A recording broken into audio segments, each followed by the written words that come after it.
regroupés dans la cour de ce pensionnat pour filles, à une centaine de kilomètres au nord de Nairobi.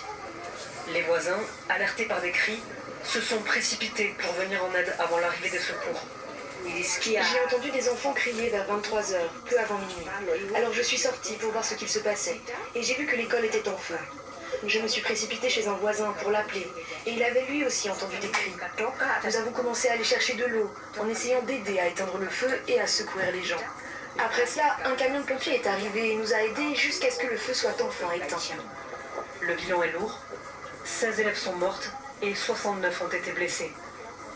Les premiers éléments de l'enquête ont permis d'identifier 8 élèves comme suspects potentiels en lien avec la préparation et l'exécution de l'incendie volontaire présumé. Les 8 filles ont depuis été arrêtées et sont actuellement en garde à vue.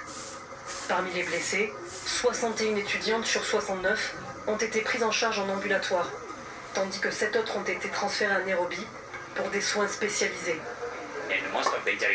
La plupart des blessures subies étaient dues à des chutes depuis une hauteur. Nous avons eu des cas d'étudiantes ayant subi des fractures du bassin.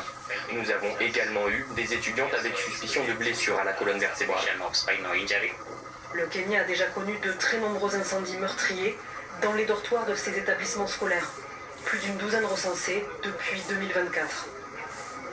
La souche Bundibugyo du virus Ebola continue d'inquiéter en RDC et en Ouganda. Aucun vaccin n'arrive à contrer cette variante de la fièvre hémorragique qui, depuis 2 semaines, a déjà fait 246 décès suspects. Pourtant, un espoir, l'OMS annonce qu'un premier cas de guérison a été enregistré. Louisa Abrit, Stéphane Dard.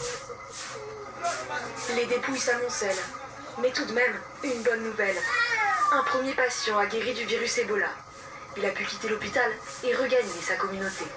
Ce qu'il faut retenir, c'est qu'il s'agit du premier patient à avoir été admis dans un centre de soins et en être sorti après 2 tests négatifs.